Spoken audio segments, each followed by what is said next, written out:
Con el primer tema, Pablo Ferrari, economista. ¿Y qué pasa con los escenarios del querido JP Morgan, que a veces da anuncios para sus propios analistas o sus propios inversores en contra de los países? ¿Cómo estás, Pablo? Bienvenido. Buenas tardes.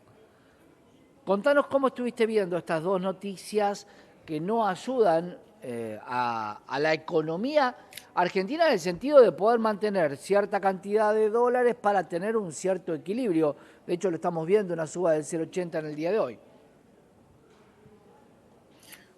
Por un lado, es destacable, es importante observar que el JP Morgan no quiere asestarle al gobierno de Milei un golpe de mercado. Por lo tanto, ¿qué es lo que está haciendo? Está haciendo simplemente un flujo de fondos. Es correcto desde su punto de vista como inversor, porque está analizando el modelo también tal cual es. Es decir, ¿cómo se está sosteniendo este dólar? Uno tiene que analizar el flujo de fondos, ve que no alcanzan los dólares, ve que el 11 de abril trepó el tipo de cambio, que el 14 de abril tuvo que incrementarse en torno a un 10% el tipo de cambio, que no era tampoco lo que pedía el mercado. Desde ese entonces está, vos decías hoy, 1205, prácticamente lo mismo.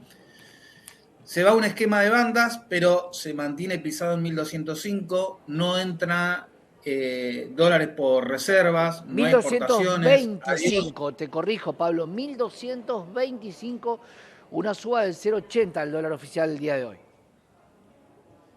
Ah, perdón, había entendido mal. Bien, pero de todos modos, desde abril, para tener en cuenta, desde abril no se ha modificado mucho. Por lo tanto, está pisado, uno sabe que hay una intervención indirecta.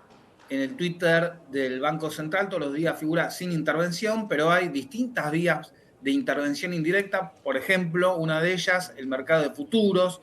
Por otro lado, el tema de endeudarnos para tener un flujo positivo, para que parezca que las reservas, pero al fin y al cabo, las reservas netas siguen negativas, no hay ingreso de reservas Claro. genuinas, por lo tanto, lo que se está viendo es, che, esto es insostenible, por lo tanto, en algún momento hay que salir.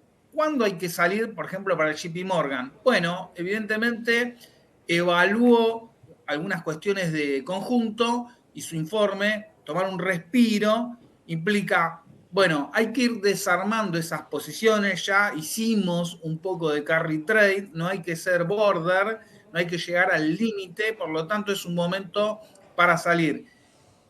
Fijémonos, es afín JP Morgan a los intereses que representa el gobierno de Javier Milei. Sin embargo, ve que no es sostenible. Entonces, Claro. por un lado, acá uno lo que ve es, pensábamos que estaba el camino allanado hacia octubre, nos guste o no, parecía que estaba allanado. Ahora lo que se está viendo es una señal de largada. No, no está allanado.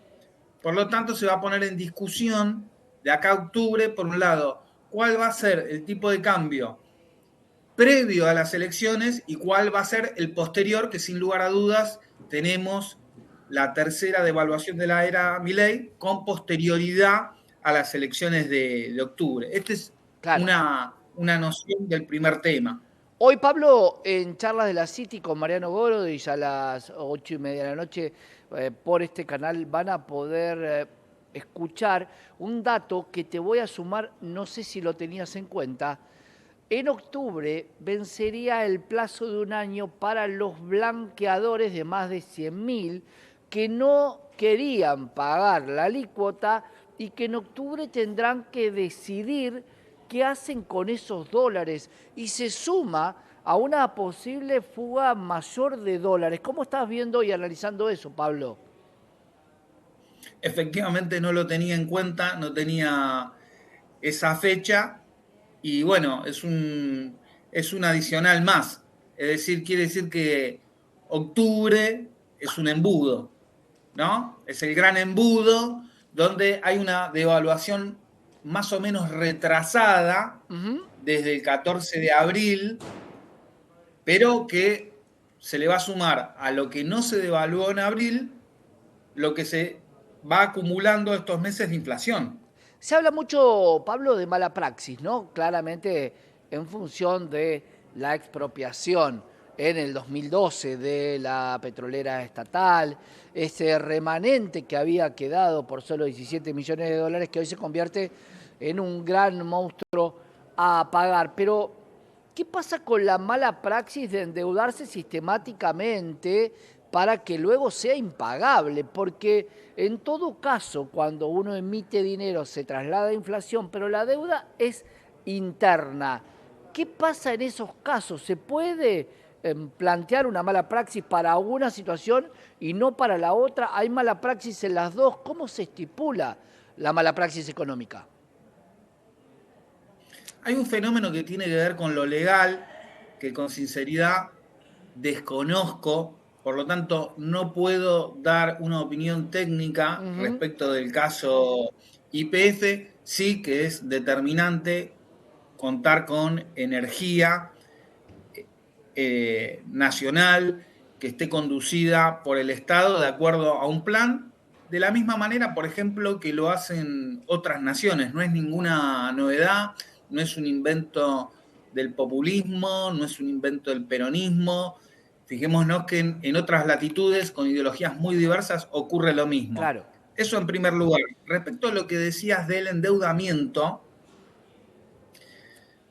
uno tiene que decir mala praxis. ¿Para quién en términos de economía política? Si uno lo analizara para la mayoría de la sociedad, sí, estamos ante una mala praxis, porque esto lo que está haciendo es acumular deuda. Habíamos hablado de un modelo Perit Forward, vaya a saber quién puede Claro. llegar a pagar esto en algún momento o con qué se va a pagar, si se va a pagar con activos, en fin, queda un montón de preguntas abiertas. Ahora, si uno entiende que, por ejemplo, JP Morgan hizo un jugoso negocio y otros fondos, otras carteras también, bueno, para ellos no será mala praxis. Entonces, me parece que este esquema lo que está haciendo es, por un lado, estabilizar la inflación, que era una demanda social. Por otro lado, a una parte de la sociedad darle posibilidades de consumo barato, por ejemplo, en el exterior o de importaciones de distinta índole. Ujú. Y por otro lado, a quien puede realmente entrar en el carry, le da jugosas ganancias. Lo que pasa que para la mayoría esto va a ser muy gravoso y se va a notar muy especialmente después de octubre. Sin duda, bueno, ahí ese dato hacia octubre que muchos descuentan y hay, te diría, una excusa generalizada respecto a que la economía no avanza, y quiero hablarlo con muchos de nuestros analistas, porque no hay una reforma tributaria ni laboral, y que si existiera esa reforma, los dólares en la Argentina sobrarían. Esto es lo que algunos analistas dicen. Cuando pregunto que me lo expliquen para que se lo podamos contar a la audiencia, no tengo muchas respuestas. ¿Cuál sería tu respuesta, Pablo? Una cuestión es lo que aparentemente cierra en una planilla de cálculo, por ejemplo, bajar el costo laboral.